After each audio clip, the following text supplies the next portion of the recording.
seekers of peace and harmony. Who does not seek peace? Who does not seek happiness, harmony? Everyone needs it. Everyone gets agitated, disturbed, becomes unhappy. အင်းငင်းချမ်းသာမှုသဟဇာတရှိမှုတို့ကိုလိုလားတောင်းတကြကုန်သောလူအပေါင်းတို့အင်းငင်းချမ်းသာမှုကိုမလိုချင်ပါဘူးဆိုတဲ့သူဘယ်သူရှိပါမလဲပျော်ရွှင်ချမ်းမြေ့မှုသဟဇာတရှိမှုတို့ကိုမလိုချင်ပါဘူးဆိုတဲ့သူဘယ်သူရှိပါမလဲလူတိုင်းဟာဒီအရာအလုံးကိုလိုချင်ကြတဲ့သူတွေကြီးပါပဲလူတွေဟာတုန်လှုပ်ခြောက်ခြားမှုတွေနဲ့ရင်ဆိုင်ရတဲ့အခါတိုင်းချမ်းမြေ့ပျော်ရွှင်မှုတွေပျောက်ဆုံးသွားရပါတယ် Due to one reason or the other, a desirable thing has not happened. Something undesirable has happened, and one loses the peace, the harmony, agitation.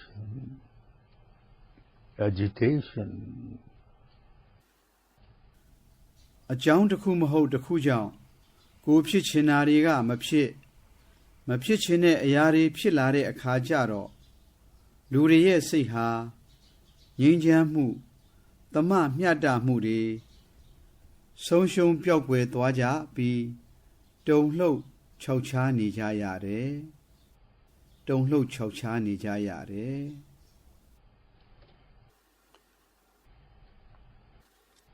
How can there be peace when there is agitation in the mind? How to come out of this agitation? How to enjoy real peace, real harmony? Buddha, the enlightened one, discovered the path of peace, path of happiness. အဲ့ဒီလိုတုန်လှုပ်ခြောက်ခြားနေတဲ့စိတ်မျိုးနဲ့ဆိုရင်ငြိမ်းချမ်းမှုကိုဘယ်လိုရနိုင်မှာမလဲတုန်လှုပ်ခြောက်ခြားတဲ့စိတ်တွေဖြစ်နေတဲ့အထဲကဘယ်လိုလုပ်ပြီးထွက်လာနိုင်ကြပါမလဲစစ်မှန်တဲ့ငြိမ်းချမ်းမှုစစ်မှန်တဲ့သဟဇာတရှိမှုတွေကိုဘယ်လိုများရယူနိုင်ကြပါမလဲတပည့်ညုတရွှေဉဏ်တော်ကိုရရှိတော်မူခဲ့တဲ့ဗုဒ္ဓရှင်တော်မြတ်ဖရာကတော့အေးငြိမ်းခြင်းလမ်းစဉ်ပျော်ရွှင်ခြင်းလမ်းစဉ်ကိုရှာဖွေတွေ့ရှိခဲ့ပါတယ် I know to learn it,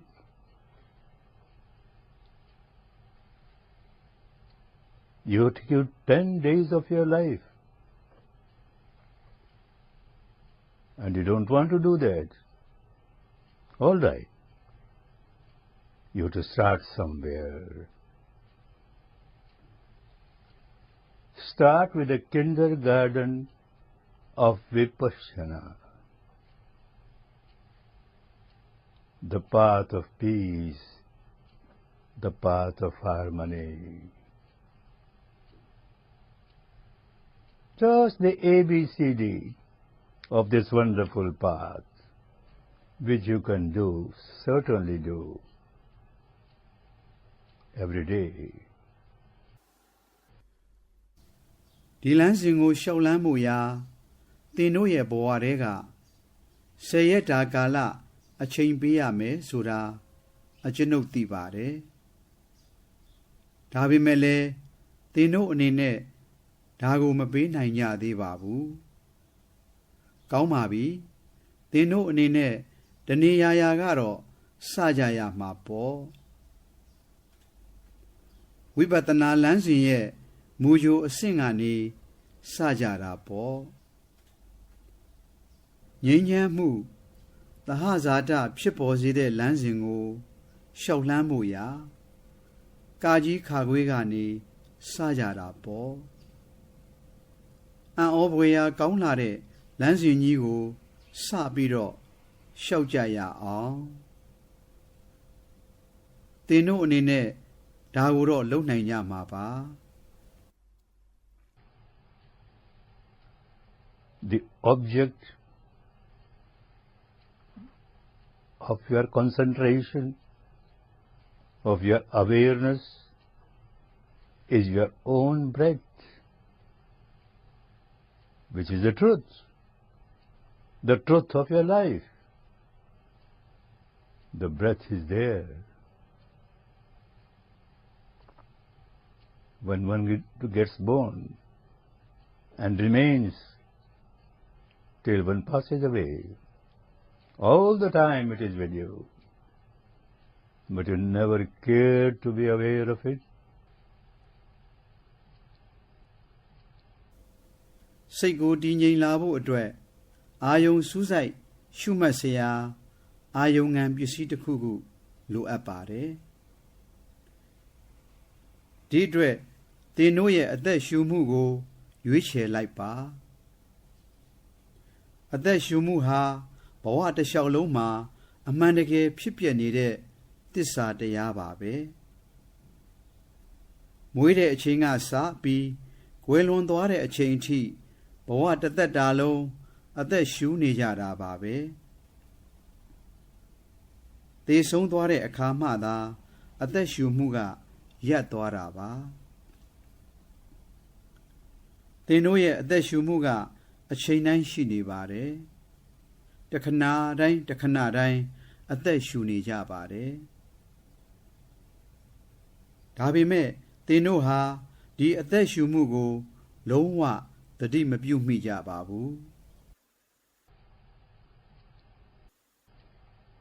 Now for the first step of a practitioner, learn how to be aware of the truth of your breath. Breath, as it is not a breathing exercise. This is not pranayama. Pranayama has its own physical benefits. Nothing wrong. But this is not pranayama.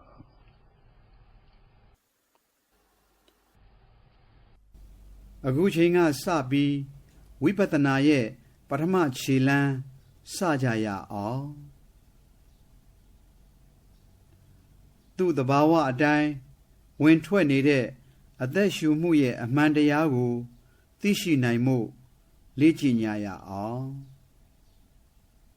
ဒါဟာအသက်ရှူမှုလေ့ကျင့်ခန်းလုပ်နေတာမဟုတ်ပါဘူးပရဏာယာမမဟုတ်ပါဘူးပရဏာယာမကတော့ခန္ဓာကိုယ်ကျန်းမာစေတဲ့လေ့ကျင့်ခန်းဖြစ်ပါတယ်ဒါလည်းကောင်းတာပါပဲဘာမှမမှားပါဘူး Effortless, natural. The breath that comes in, that goes out, effortlessly, naturally. You have to develop awareness of your own breath, coming in, going out, coming in, going out. If it is long, it is long. If it is short, it is short. Passing to left nostril or passing to right nostril, just remain aware. Don't try to change.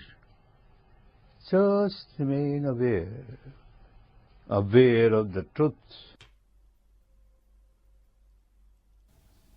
သဘာဝအလျောက်ဝင်ထွက်နေတဲ့အသက်ရှူမှုကိုတတိရှိနေပါရှုနေပါဝင်လာတဲ့ဝင်လေထွက်သွားတဲ့ထွက်လေသူ့သဘာဝအလျောက်ပြေးပြေးပြစ်ပြစ်နဲ့ဝင်ထွက်နေတဲ့အသက်ရှူမှုလေးကိုတတိနဲ့ရှုမှတ်နေပါပုံမှန်အတိုင်းသူ့သဘာဝအတိုင်းရှိနေတဲ့အသက်ရှူမှုကို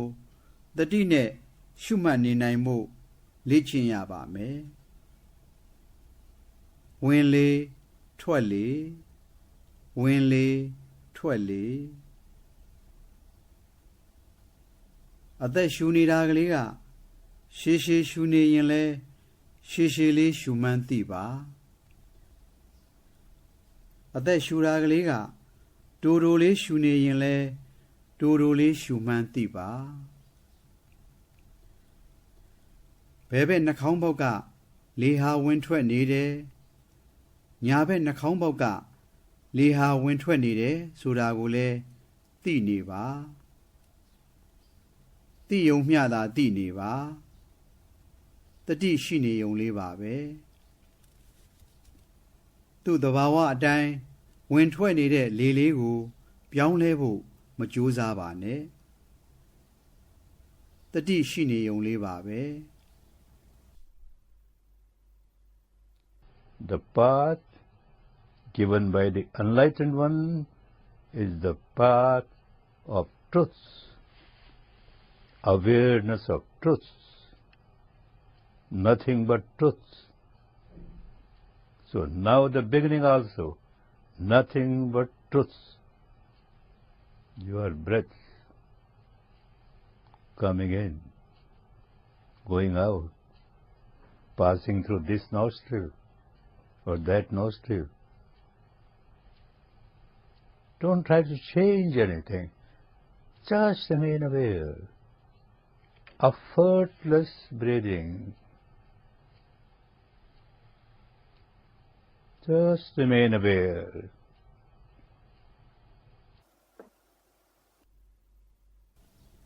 ဗုဒ္ဓမြတ်စွာက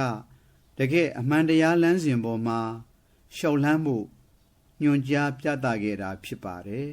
။တခြားဘာမှအယောအနှောမပါတဲ့အမှန်တရားသက်သက်ပါပဲ။အမှန်တရားသက်သက်ကိုသာကျင့်စဉ်အဖြစ်သင်ကြားပေးခဲ့တာပါ။အသက်ရှူမှုဝင်လေဝင်နေတယ်ထွက်လေထွက်နေတယ်ဝင်လေဝင်နေတယ်ထွက်လေထွက်နေတယ်ဒီဘက်နာသီးဝါကလေကဝင်ထွက်နေတယ်ဟိုဘက်နာသီးဝါကလေကဝင်ထွက်နေတယ်အရှိကိုအရှိအတိုင်းတွေ့ကြုံရတဲ့အတိုင်းရှုနေပါဝင်လေထွက်လေကိုပြောင်းလဲဖို့မကြိုးစားပါနဲ့သူ့သဘာဝအတိုင်းပြေးပြေးပြစ်ပြစ်နဲ့ဝင်ထွက်နေတဲ့အသက်ရှူမှုကိုတတိရှိနေုံသက်သက်ပါပဲ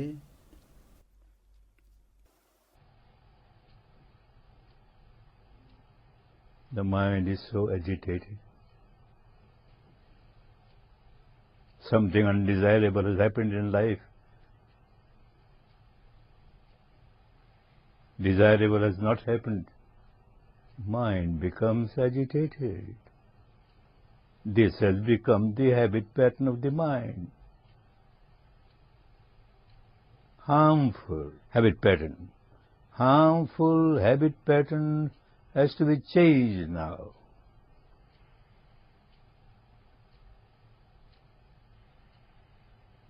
No agitation. You are aware of breath, no agitation. But because of the old habit of the mind, it does wander away. It wanders. When you find it has wandered, don't get agitated. Thus accept the fact the mind has wandered away. So what? It is still with me. Come back to the breath, natural breath. Mind wanders away. Come back to the natural breath. One thing very important for this path of truth, awareness of truth.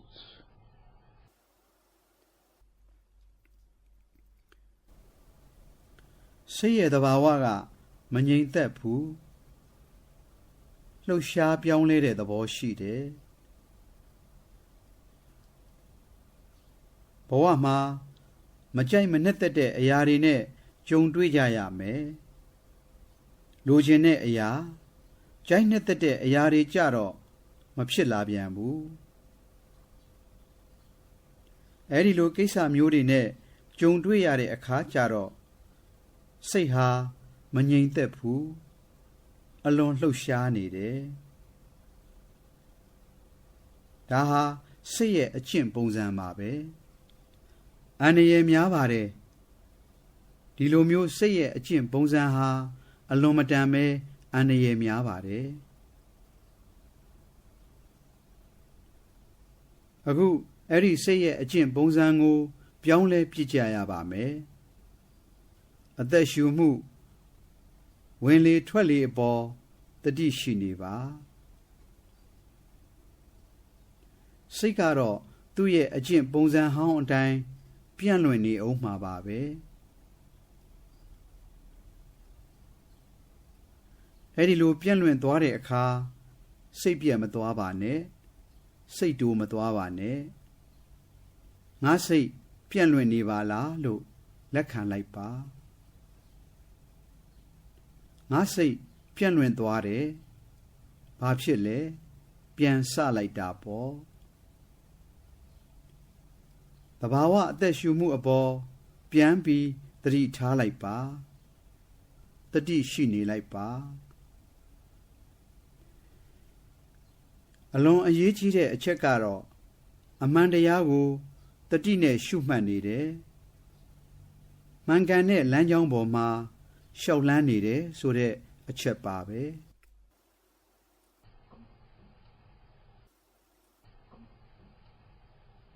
While you are developing your awareness of the breath, no verbalization, no visualization, no imagination, no confusion.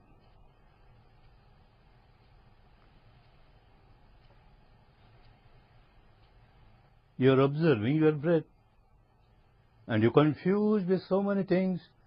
How can you observe properly? Don't allow anything to disturb you. Just breath. Nothing but breath. The truth of breath. No imagination is involved.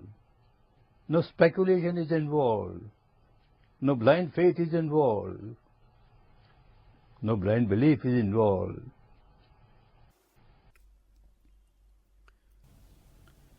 အသက်ရှူမှုကိုတတိနဲ့ရှုမှတ်နေတဲ့အခါ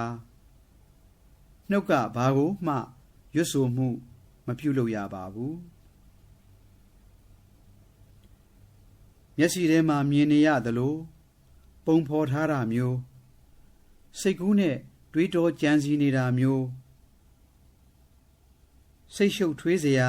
ကိစ္စမျိုးတွေမဖြစ်ပေါ်စေရပါဘူးမြက်ကန်းယုံကြည်မှုမျိုးလည်းမဟုတ်ရပါဘူးသူ့သဘာဝအမှန်ဖြစ်ပေါ်နေတဲ့အသက်ရှူမှုတစ်ခုတည်းကိုသာရှုမှတ်နေကြတာဖြစ်ပါတယ်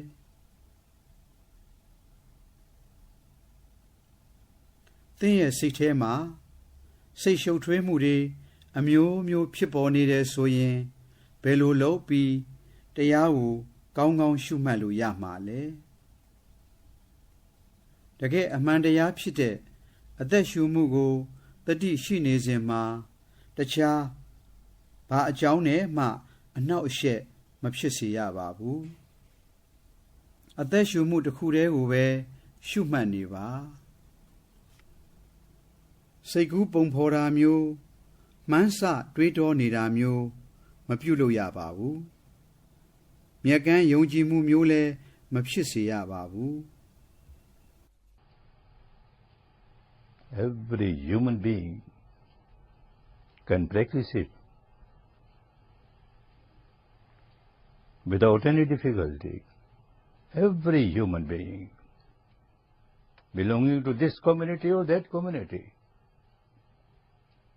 this caste or that caste, this country or that country, human being is human being. It makes no difference. လူတိုင်းဟာအခက်အခဲမရှိတရားရှုမှတ်မှုပြုလုပ်နိုင်ကြပါတယ်လူသားအလုံးပါပဲဟိုလူမျိုးအုပ်စုကပဲဖြစ်ဖြစ်ဒီလူမျိုးအုပ်စုကပဲဖြစ်ဖြစ်ဟိုဇာမျိုးကပဲဖြစ်ဖြစ်ဒီဇာမျိုးကပဲဖြစ်ဖြစ်ဟိုတိုင်းပြည်ဒီတိုင်းပြည်ဘာပဲဖြစ်ဖြစ်လူဟာလူပါပဲဘာမှကွဲပြားခြားနားမှုမရှိပါဘူး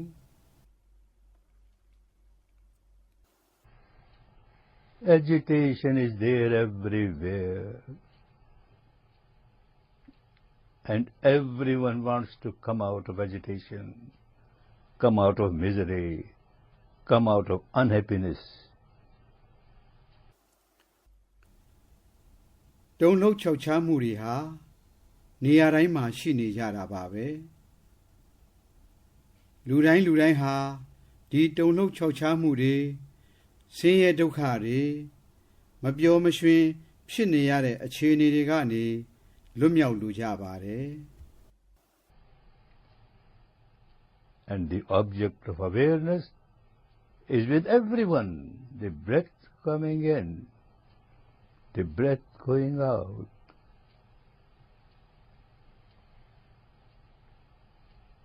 You are the beginners now.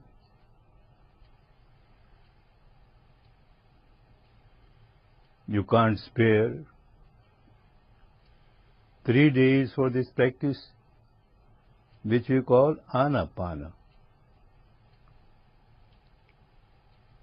Incoming breath, outgoing breath. To take a full 10-day course of Vipassana, 3 days of Anapana. And you can't spare.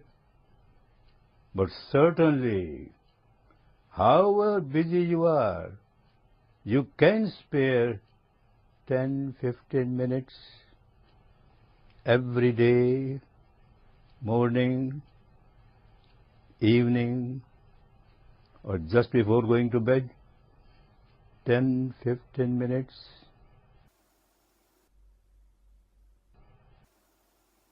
တတိနဲ့ရှုမှတ်နေရမယ်အရှုခံအာယုံလေးဟာသင်တို့တူးစီလူတိုင်းမှာရှိကြပါတယ်ဝင်လာတဲ့ဝင်လေး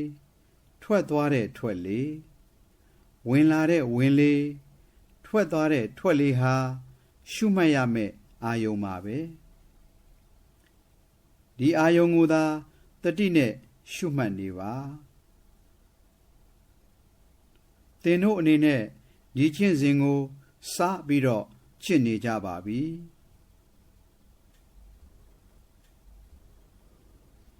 သင်တို့အနေနဲ့10ရက်တရားဘက်ကိုဝင်ရောက်ပြီးအာနာပါန3ရက်ကျင့်မှုအချိန်မပေးနိုင်ကြပါဘူးဒီလောက်အချိန်မပေးနိုင်ကြပါဘူးဒါပေမဲ့သင်တို့အနေနဲ့ဘလောက်ပဲမအားလတ်သည်ဖြစ်စေအောင်တော့မနေ့တိုင်း10မိနစ်15မိနစ်လောက်ညနေပိုင်းဒါမှမဟုတ်ညအိပ်ရာမဝင်ခင်10မိနစ်15မိနစ်လောက်တော့အချိန်ပေးနိုင်မှာသိကြပါတယ် 10မိနစ်15မိနစ်ပါပဲ Sit comfortably. Keep your back and your neck straight. Keep your eyes closed. When eyes are closed, no use of spectacles. Take your spectacles off. Just keep your attention on the entrance of the nostrils, the breath coming in, the breath going out. တက်တက်သားသားအနေထားလေးနဲ့ထိုင်လိုက်ပါသင်နဲ့တင့်တော်မဲ့အနေထားဘယ်လိုပုံစံမျိုးနဲ့ပဲဖြစ်ဖြစ်ထိုင်လိုက်ပါကြောနဲ့လဲပင်ကိုမတ်မတ်ထားပါမျက်စိကိုအသားလေးမှိတ်ထားပါမျက်မှန်တတ်တဲ့လူတွေမျက်မှန်ကိုချွတ်ထားလိုက်ပါပါးစပ်ကိုအသားလေးပိတ်ထားလိုက်ပါ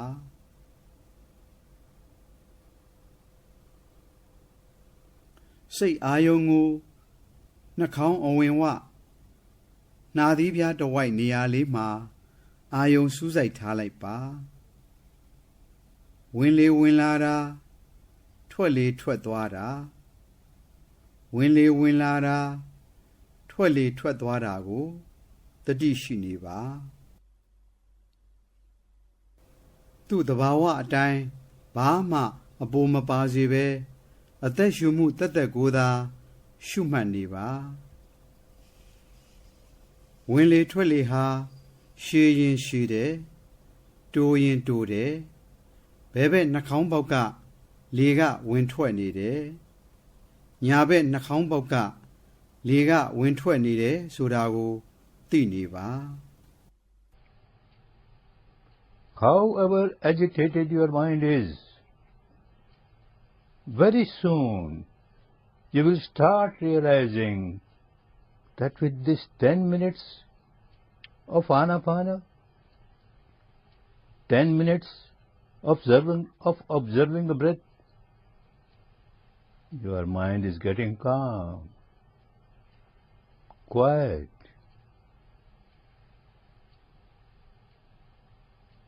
Start. This is ABCD of the great path of Vipassana, which takes you to the final goal of ultimate truth.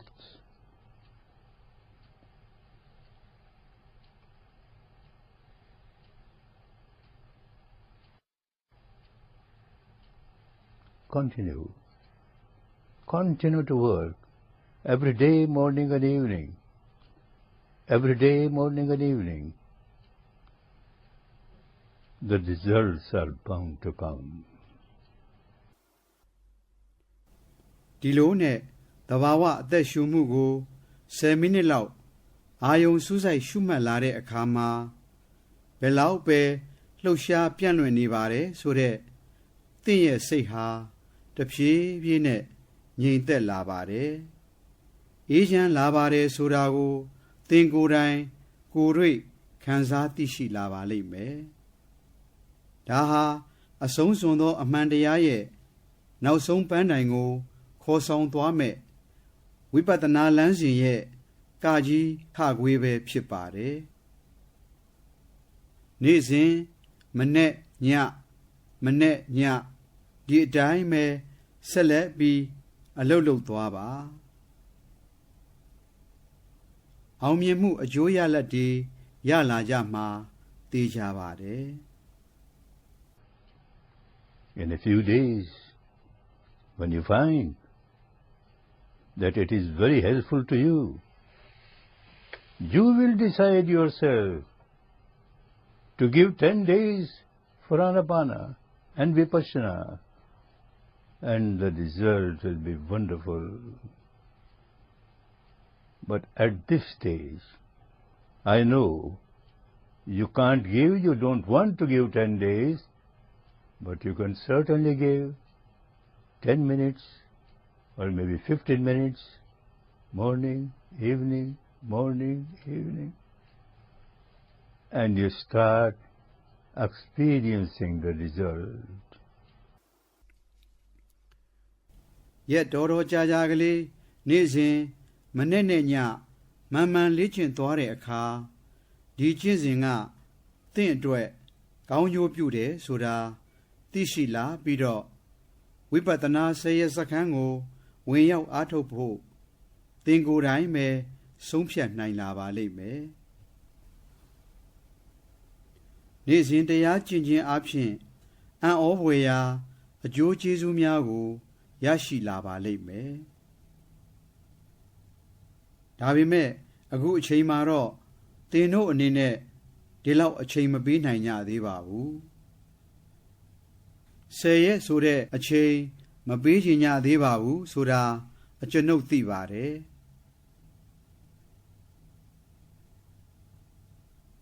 နေ့စဉ်မနေ့တစ်ချိန်ညတစ်ချိန်10မိနစ်15မိနစ်လောက်မှန်မှန်လေ့ကျင့်ပေးကြမယ်ဆိုရင်ကောင်းကျိုးများစွာကိုခံစားကြရပါလိမ့်မယ်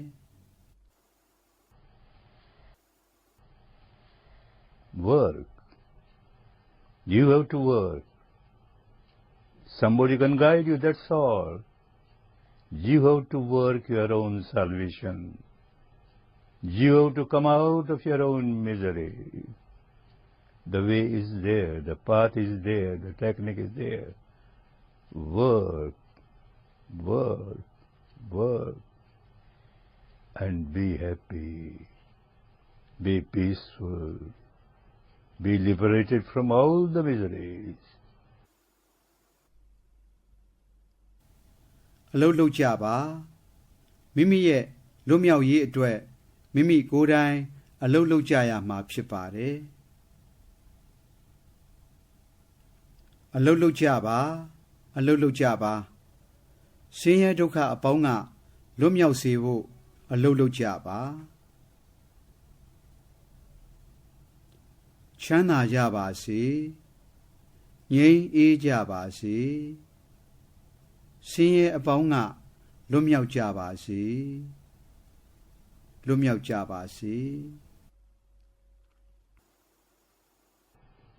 And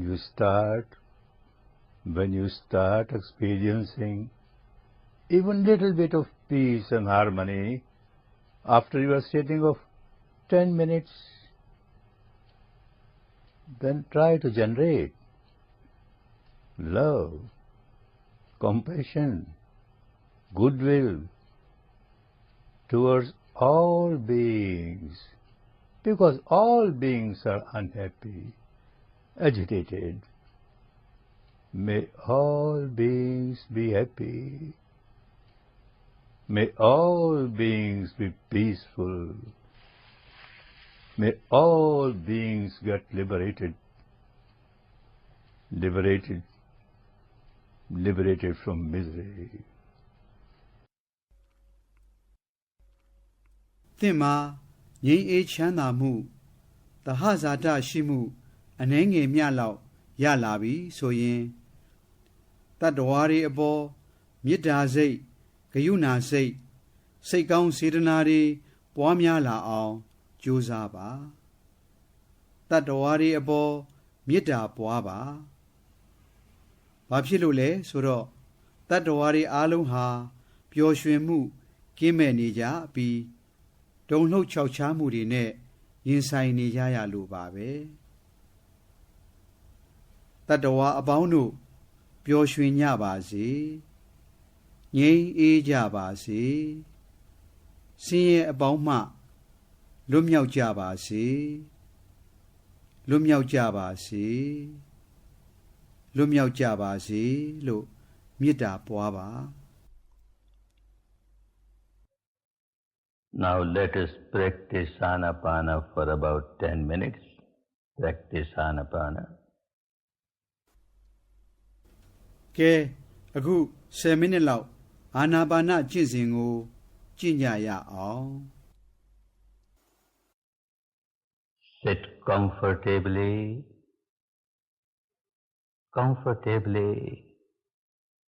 in any posture that suits you. တက်တက်သားသားလေးထိုင်လိုက်ပါတက်တက်သားသားလေးထိုင်လိုက်ပါသင့်တော်တဲ့ဘယ်လိုပုံစံမျိုးနဲ့မဆိုထိုင်နိုင်ပါတယ် Keep your back and your neck straight. Keep your eyes gently closed. Those who wear spectacles should take off their spectacles during meditation period.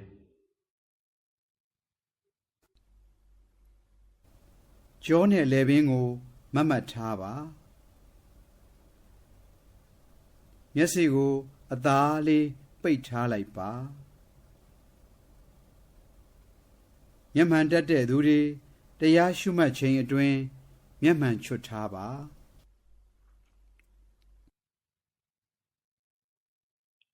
Keep your mouth gently closed. ပါးစပ်ကိုအသားလေးပိတ်ထားလိုက်ပါ And focus your entire attention on the area at the entrance of the nostrils. The area at the entrance of the nostrils. စိတ်အာယုံကိုနှာသီးဝတဝိုက်နှာခေါင်းအဝင်ဝသေးငယ်တဲ့နေရာလေးမှာစူးစိုက်ထားလိုက်ပါ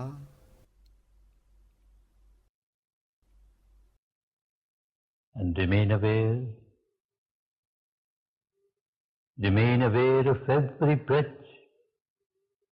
every breath coming in, every breath going out. Natural breath, normal breath, as it is.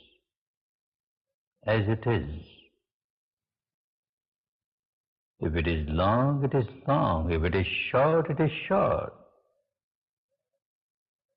Passing through left nostril. Passing through right nostril. Or through both the nostrils. Just remain aware, do nothing.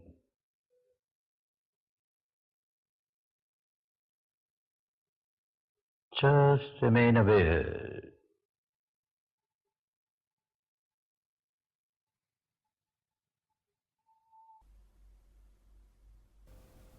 တဘာဝအတိုင်းဝင်ထွက်နေတဲ့လေလေးကို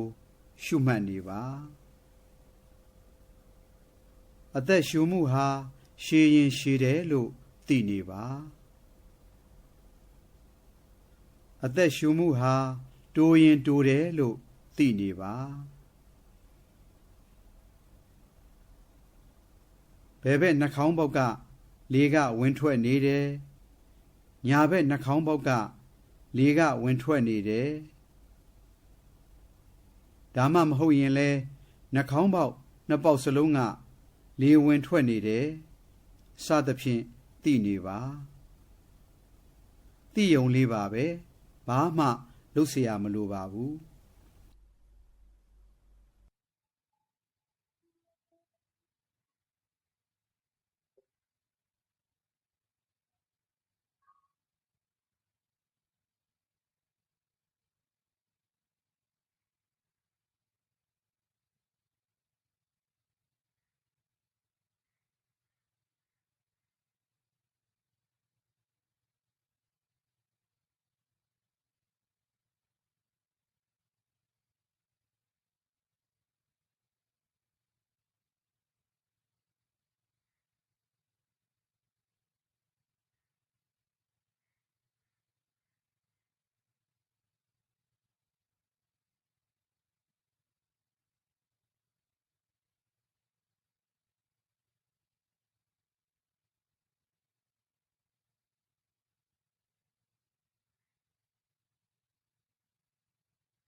alert,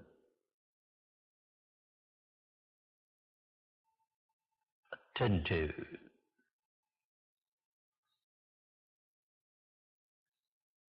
vigilant.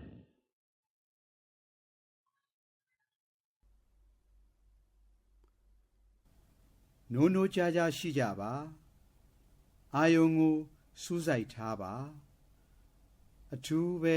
ကြိုးစားပြီးရှုမှတ်နေပါ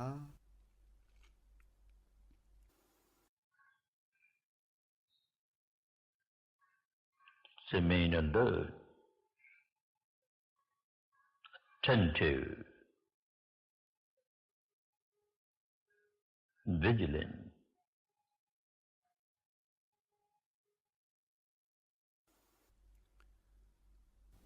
နိုးနိုးကြားကြားရှိနေပါ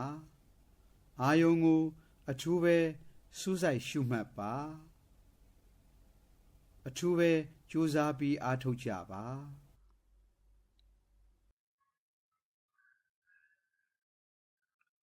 Constantly aware of the breath,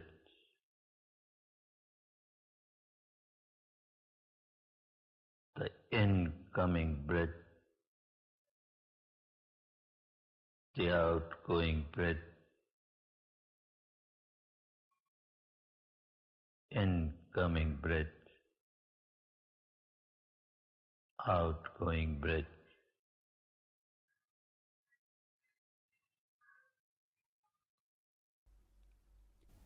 ။အသက်ရှူမှုအပေါ်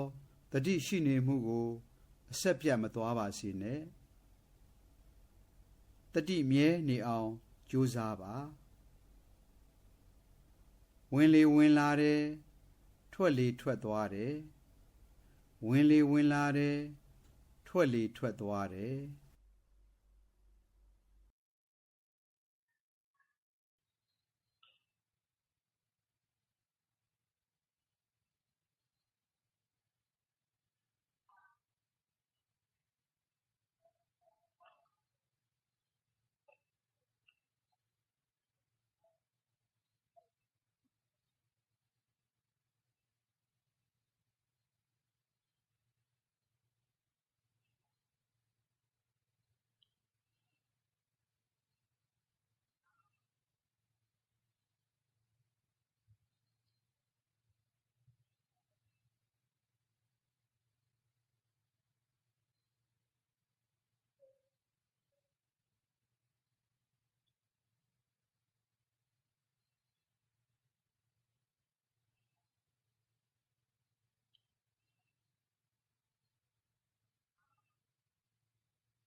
Keep your attention steadfastly fixed on this area, the entrance of the nostrils.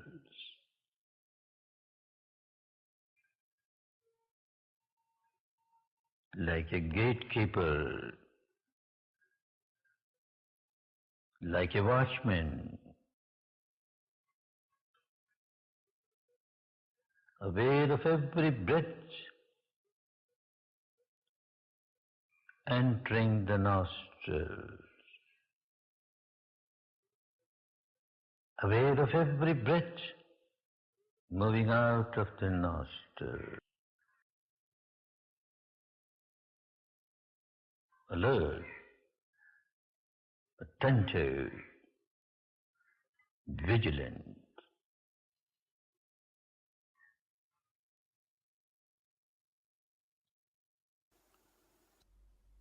စိတ်အာယုံကိုနာသီးဝတဝိုက်နေရာလေးမှာအထူးပဲစူးစိုက်ပြီးတော့ရှုမှတ်နေပါအထူးပဲစူးစိုက်ပြီးတော့ရှုမှတ်နေပါတကားဆောင်များတကမှုများစောင့်ကြည့်နေသလိုပဲပေါ့ စောင့်ကြည့်ရှုမှတ်ပါစောင့်ကြည့်ရှုမှတ်နေပါ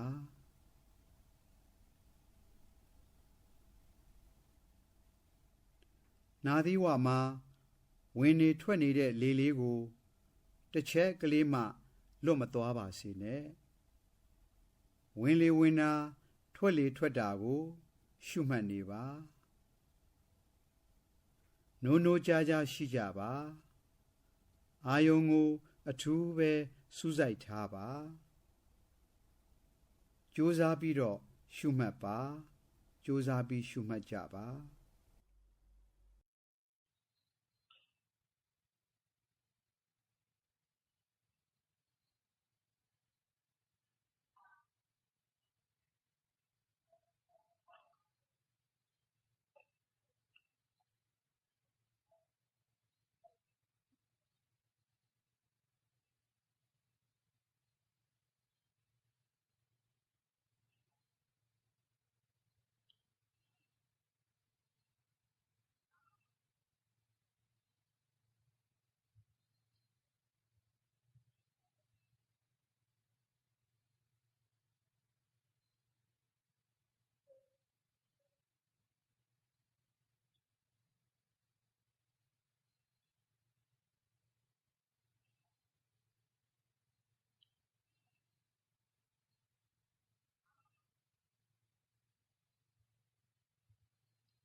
Incoming breath,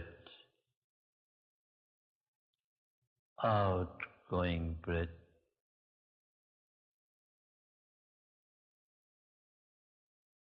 natural breath, pure breath, nothing but breath.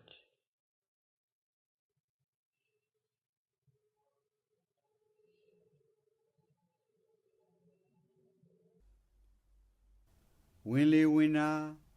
ထွက်လေထွက်တာဝင်လေဝင်တာထွက်လေထွက်တာ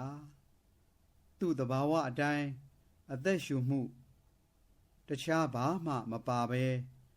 အသက်ရှူမှုတစ်ခုတည်းကိုပဲရှုမှတ်နေပါဝင်လေဝင်နေတယ်ထွက်လေထွက်နေတယ်သဘာဝအသက်ရှူမှုတခြားဘာမှမပါဝင်ပါဘူးအသက်ရှူမှုတက်တက်ကလေးပါပဲ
Bhavatu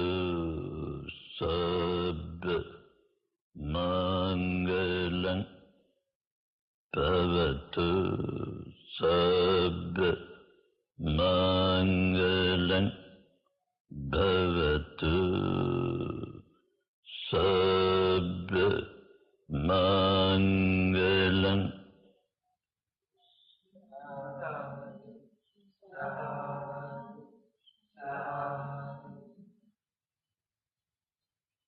Good, good. Be happy. Be happy. Be happy.